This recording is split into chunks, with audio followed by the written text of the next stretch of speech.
Imagine living your entire life in complete darkness. No colors, no faces, no sunrise painting the morning sky. Just endless, infinite blackness.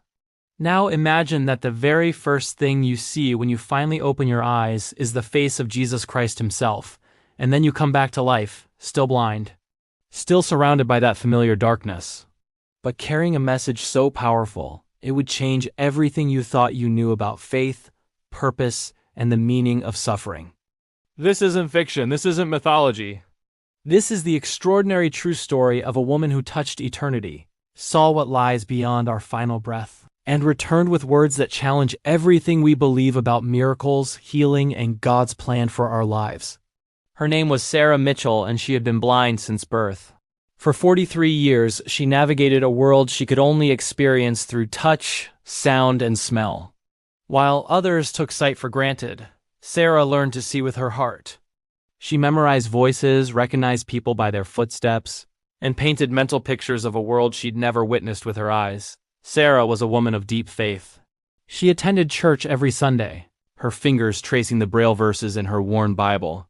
She had prayed thousands of times for healing, asking God why he would create her without the gift of sight. Sometimes she felt angry. Sometimes she felt forgotten. But she never stopped believing that there was a reason, even if she couldn't see it. Those who knew her described Sarah as radiant despite her disability. She worked as a music teacher, helping children discover the joy of melody and rhythm. Her students loved her because she listened in ways that most people couldn't. She heard not just their notes, but their hearts. In her darkness, she had developed a light that others could feel. But beneath that light, there was always a question that haunted her. Why? Why was she born this way? What purpose could there possibly be in a lifetime of darkness? It happened on an ordinary Tuesday morning. Sarah was crossing the street near her home when a driver, distracted by his phone, ran a red light. The impact was devastating. Witnesses said she was thrown nearly 20 feet. By the time the ambulance arrived, Sarah had no pulse. Paramedics worked frantically, performing CPR as they rushed her to the hospital. In the emergency room, doctors fought for 47 minutes to save her life. They used defibrillators, injected medications, did everything within the power of modern medicine. But Sarah's heart refused to beat. At 10:23 a.m., the attending physician looked at the clock and prepared to call the time of death. And that's when Sarah's journey truly began. Sarah described what happened next with tears streaming down her face, even though her eyes still saw nothing. She said she suddenly felt weightless, as if she was being lifted up and out of her body. The darkness that had been her constant companion for 43 years began to change. It wasn't becoming lighter gradually. It was as if someone had flipped a switch in the universe itself. For the first time in her entire existence, Sarah could see. Not with physical eyes, but with a clarity that made earthly vision seem like looking through muddy water. She saw colors that don't exist in our spectrum, heard harmonies that no human orchestra could create, felt a peace that transcended every moment of happiness she'd ever known. And then she saw him. Sarah couldn't explain how she knew it was Jesus, she just knew. The same way you know your own name, the same way you know the sun is warm. He was standing before her, and his face was the most beautiful thing in all of creation. Not beautiful in the way we use that word for sunsets or art or attractive people. Beautiful in a way that made her understand why the angels continually worship, why the universe itself bends toward his presence. His eyes held every sunset she'd never seen. His smile contained every moment of joy she'd missed. And when he looked at her, Sarah felt truly seen for the first time in her life. Jesus didn't speak with words the way we do. Sarah said his communication was more like understanding being poured directly into her soul. But she translated what he told her, and these are the words that would become her message to the world. He showed her something she never expected to see. Her life from his perspective. She watched herself as a little girl, crying because she couldn't see the birthday cake her mother had made. And she saw Jesus crying with her. She witnessed herself as a teenager, sitting alone while her classmates went to movies she couldn't enjoy. And she saw Jesus sitting beside her in that loneliness. But then he showed her something else. He showed her the student whose life she saved because she listened to the depression in his voice when no one else could hear it. He showed her the parent who learned patience and compassion through raising her. He showed her the thousands of people who would hear her story and find hope in their own suffering. Jesus told her something that would become the core of her message. Your blindness was never a mistake. It was a mission. You have been seeing clearly your whole life, just not with your eyes. You have been showing others how to see what truly matters, and now I'm sending you back to finish that mission." Sarah gasped as she felt herself being pulled backward, away from that indescribable light. She tried to cry out, to ask to stay, but she was already moving. In seconds, she was back in her body, back in the emergency room, back in the familiar, total darkness. Her heart monitor suddenly showed a rhythm. Doctors and nurses stared in shock as the woman they had declared dead just moments ago began to breathe. Sarah's first words were, "I saw his face. I saw Jesus' face." The medical staff thought she was confused, suffering from oxygen deprivation. They didn't understand that she was more lucid than she'd ever been. When Sarah fully regained consciousness, the first thing she did was reach up to touch her eyes. Still closed, still sightless. She asked a nurse to confirm what she already knew in her heart. She was still blind. The vision she'd experienced hadn't healed her physical eyes. She had been to heaven, had seen the face of God, and had returned to the same darkness she'd known all her life. Many people would have been devastated. After experiencing sight for the first time, after seeing colors and light and the face of Jesus himself, coming back to blindness could have been crushing. But Sarah smiled, because now she understood. In the days following her near-death experience, Sarah became determined to share what Jesus had told her. Her message was simple but revolutionary. Our suffering is not random, and it's not punishment. It's purpose we don't yet understand. She explained that when we ask God why he allows pain, we're asking the wrong question. The question isn't why God allows suffering, but what he's accomplishing through it. Every hardship, every challenge, every limitation has the potential to become a light for others walking through similar darkness. Sarah's blindness, which she had viewed as her greatest curse, was actually her greatest gift. It had taught her to listen deeply, to love without judgment, to find beauty in things that can't be seen. It had made her the exact person that dozens of struggling students needed. It had made her story one that would inspire millions. But here's the part of her message that many people struggled with. Jesus didn't heal her sight because her mission required her to remain blind. Her physical healing wasn't the point. Her spiritual awakening was. And that awakening couldn't have happened if she'd been given earthly sight. Sarah's story challenges our entire understanding of miracles. We think a miracle is when God changes our circumstances. We pray for healing, for financial breakthroughs, for relationships to be restored. And when those prayers aren't answered the way we want, we question whether God is listening. But Sarah learned something profound. Sometimes the miracle isn't being rescued from the fire. Sometimes the miracle is discovering that you can't be burned.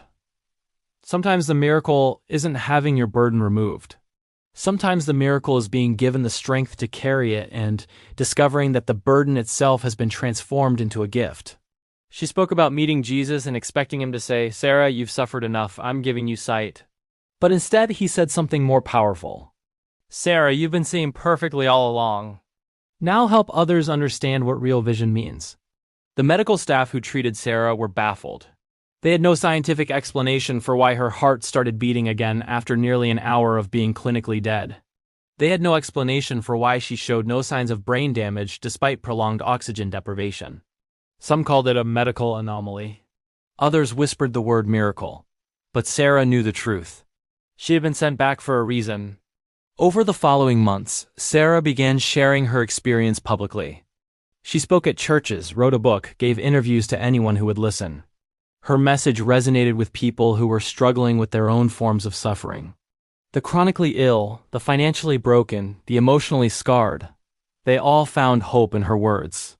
If a woman who died blind saw Jesus and came back still blind could find purpose and joy in her circumstances, maybe they could too. What made Sarah's testimony so powerful was her authenticity. She didn't sugarcoat her experience. She admitted that coming back to blindness was initially disappointing. She confessed that there were still days when she wished she could see a sunset or her mother's face. But she had learned that peace doesn't come from having a life free of problems. Peace comes from understanding that every problem has a purpose. Sarah often told the story of a man who approached her after one of her speaking engagements. He was in a wheelchair, paralyzed from the waist down after a car accident. He asked her with tears in his eyes, "If Jesus sent you back still blind, Does that mean he doesn't care about our suffering? Does it mean he won't heal me?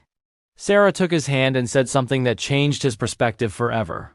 She told him that Jesus cares so deeply about our suffering that he experienced it himself on the cross.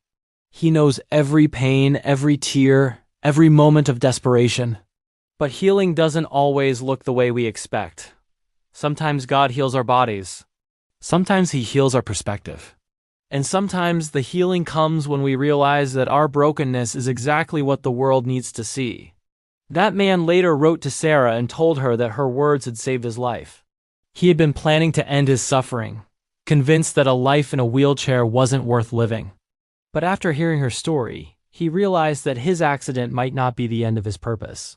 It might be the beginning. Today, he runs a non-profit organization that provides wheelchairs to disabled children in developing countries. His pain became his mission. This is the ripple effect of Sarah's message. She didn't just inspire people with a dramatic near-death experience. She gave them a framework for transforming their own suffering into something meaningful. She showed them that the question isn't whether God will remove our struggles, but whether we allow those struggles to become the very thing that brings light to others in darkness. Sarah also addressed one of the most difficult questions that people of faith wrestle with. If God is all-powerful and all-loving, why doesn't he just fix everything? Why allow cancer, poverty, heartbreak, and blindness? Her answer, drawn from what Jesus showed her, was both simple and profound. Free will and genuine love cannot exist without the possibility of pain. A world without suffering would be a world without choice, and a world without choice would be a world without real love. God doesn't cause our pain, but he promises to use it for purposes we can't yet see. She often said that when she was in heaven, time worked differently. She could see her entire life at once, past, present, and future, and she could see how every painful moment was woven into a tapestry of incredible beauty. The threads of suffering that seemed ugly and random from Earth's perspective were actually creating the most stunning parts of the design when viewed from eternity's perspective. She came back with the assurance that nothing, absolutely nothing, is wasted in God's economy. One of the most touching aspects of Sarah's ministry was her work with parents of disabled children. Many of them carried guilt, wondering what they did wrong, or anger at God for allowing their child to suffer. Sarah would tell them about what Jesus showed her, how he wept with her parents over their pain, but also how he celebrated the unique purpose he had created in her. She would remind these parents that their children weren't mistakes or punishments. They were specially designed missionaries sent to teach the world lessons about love, patience, resilience, and seeing beyond the surface. A mother once asked Sarah if she resented her parents for the pain they went through raising a blind daughter. Sarah's response was powerful. She said that watching Jesus show her the impact of her life on her parents was one of the most beautiful parts of her heavenly experience. She saw how her mother learned a depth of compassion that she now used to comfort dozens of other mothers. She saw how her father's patience, developed through years of helping her navigate the world, made him the ideal mentor for young men who never had father figures. Her disability hadn't just shaped her purpose. It had shaped theirs too. As Sarah's story spread, skeptics emerged. Some questioned whether her experience was real or just a hallucination caused by lack of oxygen. Neurologists explained that the brain can create vivid experiences during trauma. Sarah's response to the skeptics was always gracious.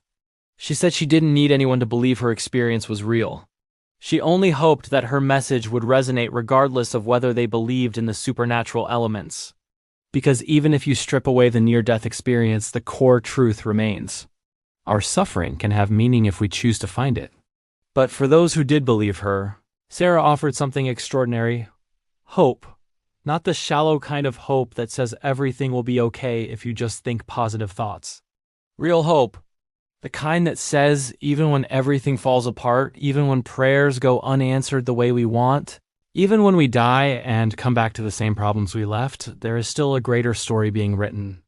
There is still a purpose worth living for. Sarah lived for 7 more years after her near-death experience. During that time, she touched more lives than most people with perfect vision ever do. She proved every single day that you don't need physical sight to see what truly matters. You don't need a miracle of physical healing to experience the miracle of transformed purpose. And you don't need to have all your questions answered to trust that there are answers. When Sarah finally passed away for the second and final time, it was peacefully in her sleep. Those who knew her said she died with a smile on her face. And somewhere, in that place beyond our understanding, Sarah opened her eyes again. But this time, she didn't come back. This time, she stayed in the light. This time, she could look upon the face of Jesus not for a moment, but for eternity. And her physical eyes, which had remained blind throughout her earthly life, no longer mattered. Because she had learned the greatest truth of all. True sight has nothing to do with eyes, and everything to do with understanding that even in our darkest moments we are being held by a love that sees us completely, knows our pain intimately, and is weaving it all into something more beautiful than we can imagine. So, what is the message that Sarah brought back from the other side? What did Jesus want her to tell the world? Simply this: your pain has purpose. Your suffering is not meaningless. Your prayers are heard even when they seem unanswered. And sometimes the greatest miracle is not being healed from your affliction, but being given eyes to see that your affliction itself is the very thing that qualifies you to bring healing to others. Sarah Mitchell died blind. She saw Jesus. She came back blind. And in doing so, she helped millions of us see more clearly than we ever had before. If Sarah's story has touched your heart today, I encourage you to share it with someone who might need to hear it. Leave a comment below telling us about a time when your own suffering revealed an unexpected purpose. And if you're new to this channel, please subscribe so you can continue to hear stories that inspire, challenge, and transform the way you see the world. Remember, you might not be able to see the full picture of your life right now, but that doesn't mean there isn't a masterpiece being created. Sometimes we just need to trust the artist. Thank you for watching, and may you find light even in your darkest moments.